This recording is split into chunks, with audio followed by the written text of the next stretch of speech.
জগন্নাথের মন্দির উদ্বোধন করে মুখ্যমন্ত্রী মমতা বন্দ্যোপাধ্যায় বার্তা দিয়েছিলেন বাংলার বাড়িতে বাড়িতে সামান্য হলেও জগন্নাথ মন্দিরের পুজোর প্রসাদ পৌঁছে দিতে।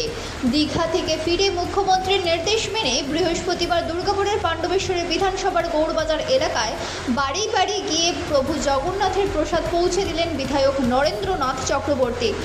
সাথে ছিলেন দলের নেতা সুজিত মুখোপাধ্যায় ও অন্যান্য নেতৃবৃন্দরা। এরপর ধাপে ধাপে এই বিধানসভা থেকেও লোকজনদের প্রভু জগন্নাথ দেবধামে নিয়ে যাওয়ার ব্যবস্থাও করা হবে বলে জানান পাণ্ডবেশ্বর তৃণমূল বিধায়ক নরেন্দ্রনাথ চক্রবর্তী। এই দিন বাড়ি বাড়ি ঘুরে বিধায়ক এলাকার মানুষের হাতে হাতে জগন্নাথ দেবের চাবির রিংও তুলে দেন। বাংলার মাননীয় মুখ্যমন্ত্রী মমতা বন্দ্যোপাধ্যায় শ্রী চৈতন্যদেবের পর বাংলায় একটা নবজাগরণ করেছে। দীঘার সমুদ্র তটে শ্রী শ্রী প্রভু জগন্নাথ দেবের মন্দির প্রতিষ্ঠা করেছেন। আমরাও এই যজ্ঞে সামিল হয়েছিলাম।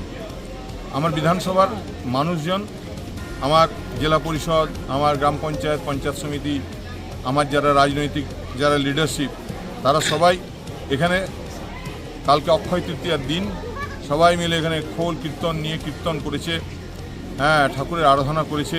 জগন্নাথ দেবের আগমন বার্তা গ্রামে গ্রামে সবাইকে এলইডি স্ক্রিন লাগিয়ে দেখানো, তার প্রসাদ বিতরণ করা, জল খাওয়ানো, এসব বিভিন্ন কর্মসূচির মধ্যে অতিবাহিত করেছে। আমি আসার সময় ওখান থেকে জগন্নাথ দেবের কিছু প্রসাদ নিয়ে এসেছি। আজকে আমাদের একটা ব্লাড ডোনেশন ক্যাম্প আছে, সেই ক্যাম্পে আমরা সমস্ত এদিকে জগন্নাথ দেবের চাবির রিং দিয়ে তাদেরকে উৎসাহিত করলাম এবং সেই সঙ্গে আমরা আজকে বাড়ি বাড়ি যে প্রসাদ নিয়ে এসেছি। গৌড়বাজার দেবভূমি, গৌড়বাজার ধর্মীয় মানুষের বাস, পাড়ায় পাড়ায় মন্দির, সেইখানে আমরা গৌড়বাজার গ্রামে আজ থেকে সূচনা করলাম যে প্রতিটি বাড়িতে বাড়িতে প্রসাদ পৌঁছে দেওয়ার। বুধবার দীঘায় মুখ্যমন্ত্রী মমতা বন্দ্যোপাধ্যায়ের সাথে দীঘায় জগন্নাথের মন্দির উদ্বোধনে ছিলেন পাণ্ডবেশ্বরের তৃণমূল বিধায়ক নরেন্দ্রনাথ চক্রবর্তী। আজ নেত্রীর নির্দেশ মেনে নিজের বিধানসভার এলাকায় বাড়ি বাড়ি ঘুরে নিজের হাতেই মানুষের হাতে প্রভু জগন্নাথের পুজোর প্রসাদ তুলে দেন চাবির রিংও। দুর্গাপুর থেকে অনুরাধা সেনগুপ্তের রিপোর্ট, খাঁটি খবর।